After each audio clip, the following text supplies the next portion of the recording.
இப்போது தேய்பிறை சஷ்டி விரதம் மகத்துவமான நாள். முருகப்பெருமானை வேண்டி விரதம் இருந்து எந்த ஒரு செயலையும் நீங்கள் செய்யுங்களேன், கண்டிப்பாக சக்ஸஸ் ஆகிடும்.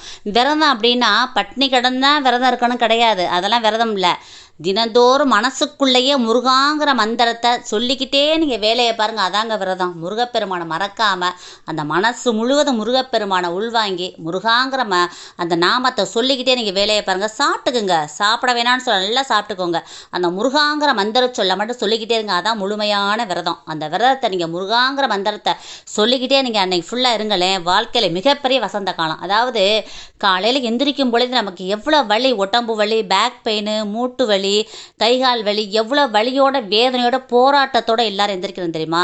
அந்த வலியெல்லாம் இருக்கட்டும், ஒரு பக்கம் இல்லைன்னு சொல்லலை. எந்திரிக்கும் பொழுதே முருகாங்கிற வார்த்தையை சொல்லி எந்திரிச்சு பாருங்க, உங்களுடைய உடம்புல உள்ள வியாதியெல்லாம் ஓடியே போயிடும், கூடிய விரைவில் ஓடிடும், உடம்பு ஆரோக்கியமாக மாறிடும். அதனால் முருகாங்கிற மந்திர சொல்லுக்கு அவ்வளோ மகிமை இருக்குது. இன்னொன்று என்னென்னா, கந்த சஷ்டி கவசத்தில் வர்ற ஒரு லைனை மட்டும் சொல்லி எந்திரிங்களே, எல்லா பிணியும் என்றனை கண்டால் நில்லாது ஓட நீ எனக்கு அருள்வாய். இந்த லைன் தான். இந்த லைனை சொல்லி நீங்கள் காலையில் எந்திரிச்சோன்னா முருகப்பெருமான வழிபாடு பண்ணிட்டு எந்திரிங்க.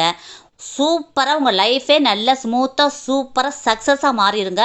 இது அனுபவபூர்வமான உண்மை, சத்தியபூர்வமான உண்மை. அதனால் தேய்பிறை சஷ்டி விரதத்தன்னைக்கு விரதம் கடுமையாக நாங்கள் பசியினால் பட்னினால் விரதம் இருந்தோம்லாம், பசியெல்லாம் பொறுத்துக்கிட்டு விரதம் இருந்தோம்லாம் சொல்லவே வேணாம். நல்லா சாப்பிடுங்க. முருகாங்கிற மந்திரத்தை மனசுக்குள்ளேயே தியானம் மாதிரி மனசுக்குள்ளேயே எடுத்துக்கிட்டு எந்த வேலை பார்த்தாலும் முருகா முருகான்னு சொல்லிட்டு பார்த்துக்கிட்டே இருங்க. அதுதான் முழுமையான விரதம். நீங்கள் அந்த முருகாங்கிற சொல்ல ஆரம்பிச்சிட்டாலே உங்கள் வாழ்க்கையில் முன்னேற்றத்துக்கான அறிகுறின்னு அர்த்தம். உங்கள் வாழ்க்கையில் வசந்த காலம் ஆரம்பிக்க போகுதுன்னு அர்த்தம். அதனால் இன்றிலிருந்தே முருகாங்கிற வார்த்தையை சொல்ல ஆரம்பிங்க. உங்கள் வாழ்க்கை மிகப்பெரிய பிரம்மை பூட்டு வகையில் மிகப்பெரிய கோபுர உச்சிக்கு போயிடும். அடுத்தவன் பார்த்து அப்படியே உங்களை பார்த்து வியந்து போகிற அளவுக்கு மிகப்பெரிய முன்னேற்றத்தை முருகப்பெருமான் உங்களுக்கு கொடுத்தே தீர்வார். இந்த பதிவை எல்லாருக்கும் ஷேர் பண்ணுங்கள், கமெண்ட் பண்ணுங்கள். எல்லாருமே நல்லா இருக்கணும் ஃப்ரெண்ட்ஸ். Thank you friends. வாழ்க வளமுடன். தேங்க்யூ.